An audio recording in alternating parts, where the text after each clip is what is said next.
Hi, everyone. Judge Andrew Napolitano here for Judging Freedom. Today is Tuesday, February 11th, 2025. Colonel Douglas Macgregor joins us now. Colonel, always a pleasure. I have a lot to ask you about with respect to Israel, Gaza, President Trump, Prime Minister Netanyahu, and your fear articulated here and elsewhere that we may be on the verge of a regional war. But before that, first to Russia. Colonel, do we know if President Trump and President Putin have actually spoken, notwithstanding President Trump's claim that there have been several conversations since he re-entered the White House? Well, actually, I was under the impression that he had said there had been only one, and that was from Air Force One quite recently. But perhaps he's talked about others. But for as far as I know, the Russians have not confirmed anything. And they sent out an official statement, said, we haven't had any formal approaches whatsoever, no serious discussion. And what we see is a lot of sloganeering, but nothing serious. Do you have an opinion of the current state of American-Russian governmental relations? Well, if you're a Russian and you listen to many of the statements that President Trump has made over the last week or so, you are probably deeply offended, if for no other reason, because President Trump, for reasons that I don't understand, continues to repeat the lies that constitute the narrative that was spun up by the Biden administration about Ukraine. We're back to these outrageous numbers of Russian losses, which are wrong. And we now have independent institutes, foundations all over the West telling us that Russian growth is at 3.9 to 4%, which is exactly what the Russians have claimed. So their economy is not in trouble. They are not desperate, quote unquote, for a deal. And I think conveying the impression that somehow or another the Russians are has offended them. And we may have reached a point where, quite frankly, since we have no leverage over them whatsoever, the Russians are just going to continue to move forward and do whatever they think is appropriate to clean up the battlefield, unquote, and end the war on terms that they find acceptable. And I think there's a high probability that that could happen. I mean, is there any chance whatsoever that Putin would negotiate anything about a demilitarized zone or about NATO? I would think that these are utter non-starters, and if the Trump administration doesn't know that, it's delusional. Well, I think they are delusional. That's eminently clear from the statements that come out of the White House and also people inside President Trump's inner circle. No, there's no chance. They don't want a demilitarized zone. They don't want a permanent divide between themselves and the rest of Europe. They're not interested in perpetuating these hostilities. And they would like some recognition that this regime in Kiev is highly corrupt, destructive, and frankly, barbarous. I mean, the things that they've done to the Russians, that they've captured, the civilians they've murdered, now rounding up more boys to send to the front to die for nothing. All of these things should somehow or another break through this mountain or wall of lies that continues to dominate our thinking. So I think the Russians are ready to simply get on with it, walk away from us, and do what they think is appropriate. All right, this is not the clip where the president says the Russian economy is collapsing, a known falsehood.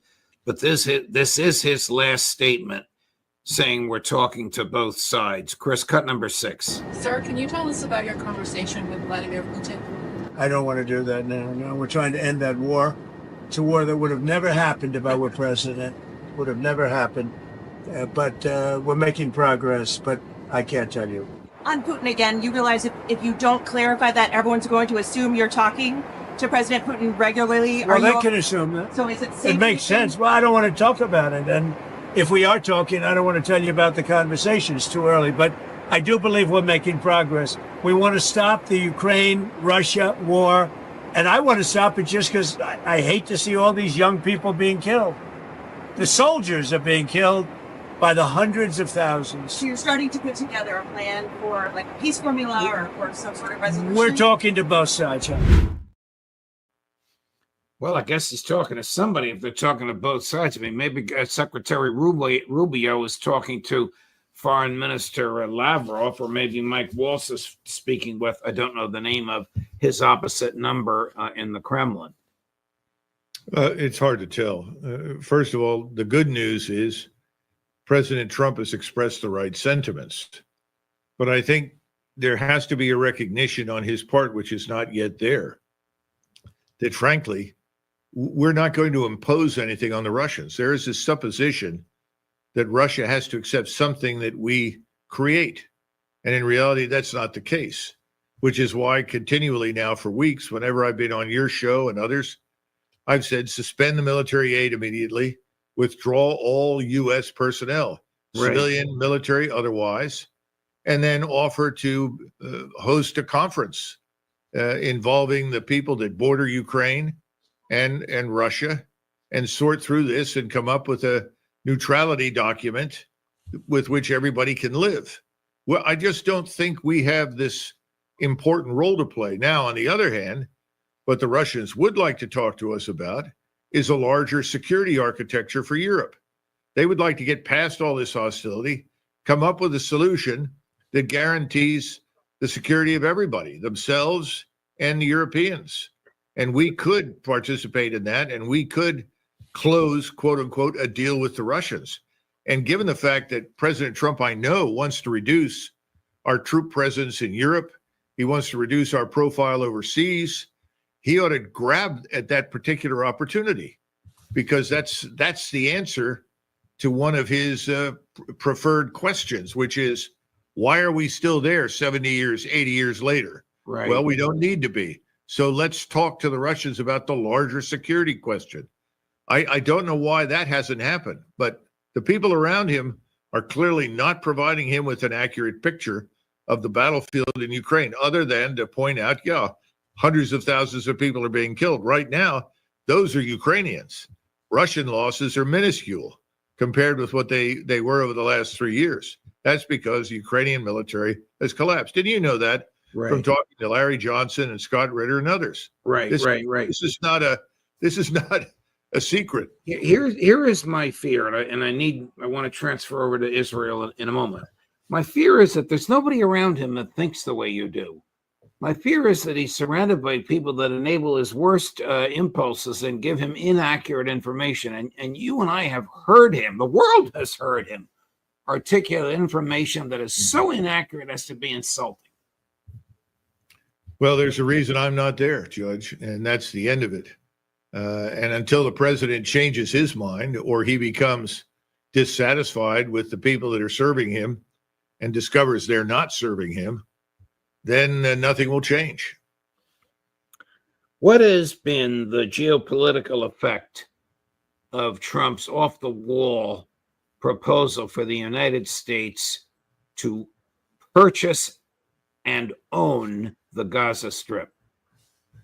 I think the best word would be catastrophic, certainly for the United States, its position in the world, its long-term strategic interests almost everywhere. I mean, the idea that we, disregarding anything remotely associated with international law or what people used to talk about, the norms of international behavior, which we treat with complete contempt, contrary to the people that talk about it. I think we destroyed ourselves, particularly in the Islamic world, but not everywhere else is on the same sheet of music. What gives us the right to annex land that is not ours? What gives us the right to drive off the people that live on that land? I mean, I don't care if it's Greenland or Gaza or anywhere else. We have no such right. Now, we do have power. And the signal that President Trump is sending, which is a very dangerous one, is that power legitimates, Judge. That's it. No law, just power. Remember, law means moral restraint. Where's our moral restraint? Non-existent. I don't think that Donald Trump believes he's bound by international norms. I mean, the ceasefire agreement between Israel and Gaza, which he has urged be violated by demanding all hostages released on Saturday, not just the three the agreement for, was crafted by the United States, agreed to by the United States, accepted by Israel and Hamas, crafted by his own advisor, Mr. Witkoff, and now he's arguing that it be disregarded or violated. The only conclusion anybody watching this can reach is that he is interested, along with Mr. Netanyahu, in triggering a confrontation that will lead to a wider regional war. Egypt has already poured forces into the field and has resigned itself to the high probability that they will be at war with Israel. Now, I don't know what Mr. Sisi discussed today with President Trump, but the Egyptians are not going to take in 1 million Palestinian refugees. That's off the table. No one in the Arab world, no one in the Islamic world expects that or would tolerate that. So that's the first part. The second part is there is still Iran. There's the uncertain condition inside Turkey. We don't seem to have a grasp of how unstable and uncertain that part of the world really is right now and how sensitive everything is. The Saudis, who, as you know, are normally very restrained, have been very emphatic about what they will not tolerate and what they will not support. Right. So I think the time for bribing, bullying, and bombing is over. I'm sure we'll go back to bombing. I mean, clearly that's what we can expect in Gaza, sadly. And that message is being sent. The war resumes, and we're going to force all these people out or kill them. That's on the table. Colonel, I don't know if General al-Sisi was there today, but I do know that King Abdullah was there. You talk about bribing and bullying. President Trump got King Abdullah to say, we find the proposal very interesting. But proposal very interesting. If they accepted, you've said this, if Jordan accepted 500,000 Palestinians, the king would no longer be king. No, he'd be dead. The same thing for Sisi. What he did agree to do, as I understand it, is to take in 2,000 sick children, many of whom have cancer or are severely wounded, and take them into Jordan. But 2,000 children for treatment is a far cry from 500,000 Palestinians, which is what President Trump wants. So this has failed, but it's insulted, it's offended, and it's shocked most of the world that we have taken this position that we can drive out anyone we don't like, take over the land, and do as we wish. That's what the Israelis have done, and now the Israelis have apparently said, by all means, please have at it, Mr. Trump. Well, when President Trump, Chris, let's play the clip where he says he wants all of the, I'm sorry, I don't have the number in front of me, Chris, but where he says he wants all of the hostages out, not the three that are supposed to be at, number 7. Number 7, Chris. As far as I'm concerned, if all of the hostages aren't returned by Saturday at 12 o'clock, I think it's an appropriate time. I would say cancel it and all bets are off and let hell break out. I'd say they ought to be returned by 12 o'clock on Saturday, and if they're not returned, all of them, not in drips and drabs, not 2 and 1 and 3 and 4 and 2. Saturday at 12 o'clock, and after that, I would say all hell is going to break out. And I don't think they're going to do it. I think a lot of them are dead. I think a lot of the hostages are dead. I think it's a great human tragedy what's happened. Wow. That produced the following response from Prime Minister Netanyahu, number 14. We all welcomed President Trump's demands for the release of our hostages by Saturday noon, and we also all welcomed the president's revolutionary vision for the future of Gaza. In light of Hamas's announcement of its decision to violate the agreement and not release our hostages, Last night, I ordered the IDF to gather forces inside and around the Gaza Strip. This operation is being carried out at this time. It will be completed in the very near future. The decision that passed unanimously in the cabinet is this. If Hamas does not return our hostages by Saturday noon, the ceasefire will end, and the IDF will return to intense fighting until Hamas is completely defeated. President Trump's statements sound to you like it was thoughtful and had been run past his advisors? Did it sound to you, as it did to me, like he just came up with all hostages out by Saturday noon off the top of his head while he was sitting there? Well, it's possible. He is impulsive at times. But on the other hand, if you look at the advisors, I don't think they would push back against that. They may even have vigorously nodded in agreement. There's nobody in that administration right now, particularly as it applies to Israel, who's going to obstruct the aims of Israeli policy, which is to completely annihilate the Arab populations in Gaza and on the West Bank. That's what they want. And they also want to expand that. That's why the Egyptians, the Jordanians, I think the new Syrian leadership, and obviously Mr. Erdogan, Iran, Saudi Arabia, the Emirates, all of them are looking at this. And they now understand they can't trust anything we say or do anymore. They're not going to listen at all. And I think they're getting ready to go to war. And we always knew, Judge, when we talked about this ceasefire early on, that we would be lucky to get through the first phase. We never expected the other phases to occur. So it's not a total surprise. What is a surprise is that Trump is essentially, by implication, saying that the United States Armed Forces, particularly air and naval power, will reinforce and support the Israelis as they press ahead with their campaign of mass murder and extermination. That's what's really deeply disturbing. What do you think will trigger a war, and why did you mention Egypt? Well, Egypt is first of all, it's 100 million people. It's an enormous, important state in the region. And the Egyptians historically are not warlike. These are not people who are looking for a fight and are rejoicing every time they get a chance to join a war by any means.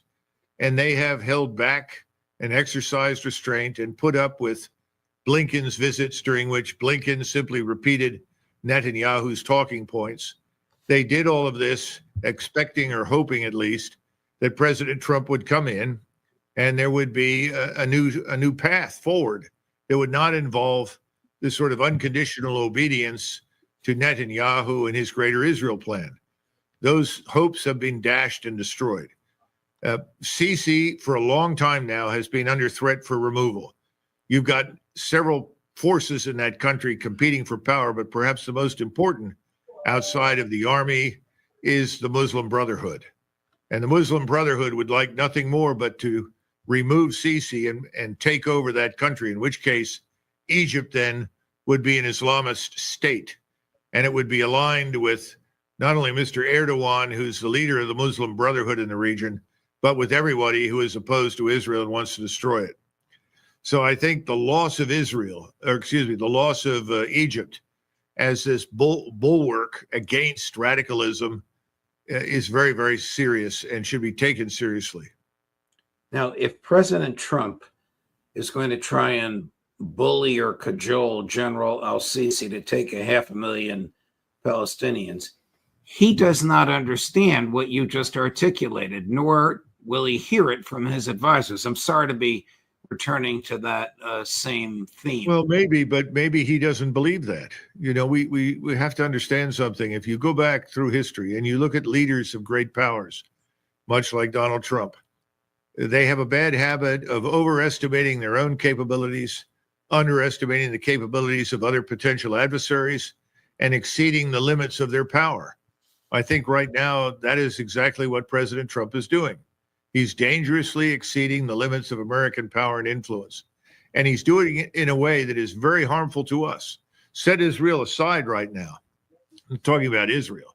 I'm talking about the United States of America, its position in the world and its influence. We have poisoned the Middle East in a way that no one ever thought possible.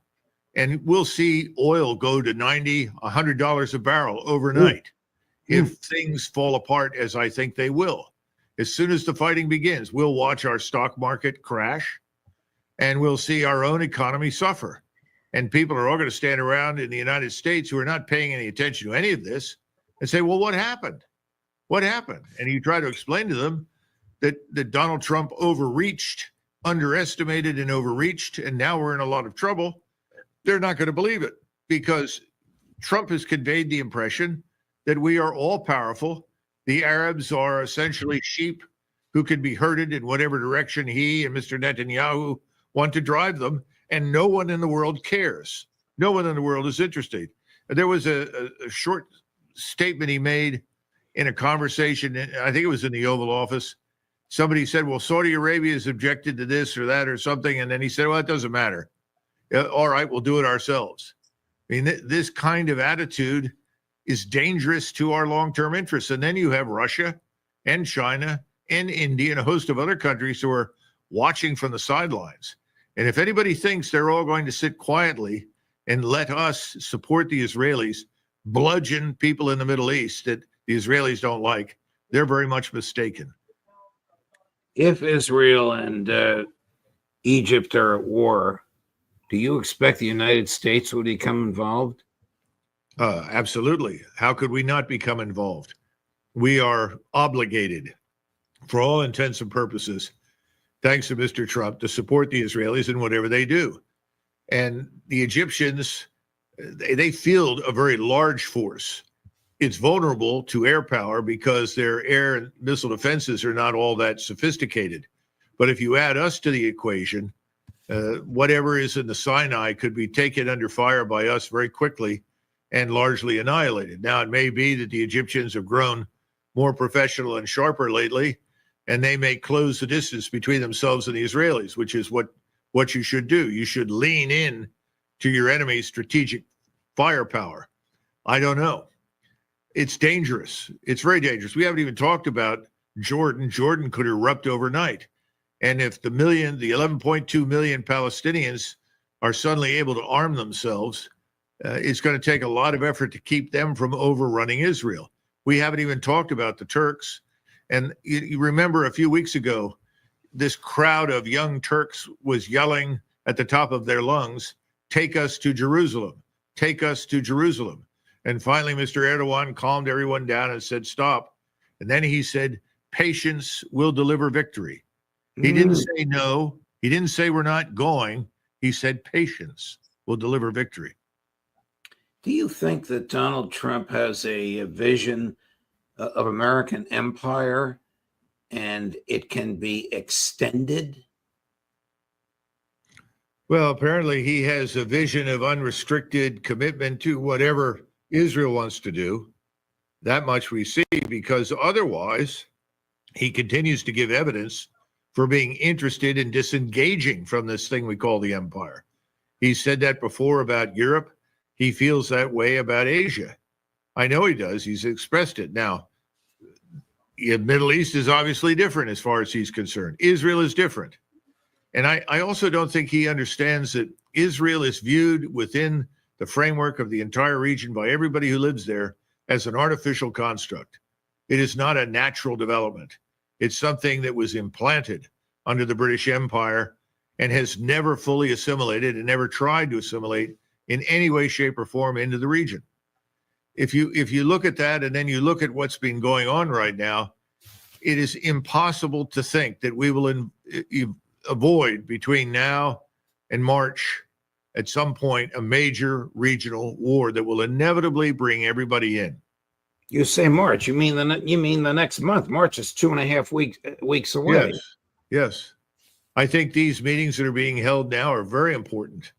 And the men that are attending them, Abdullah and Sisi, are very important. And when Sisi goes back, he's extremely close to MBS, Mohammed bin Salman, the Crown Prince.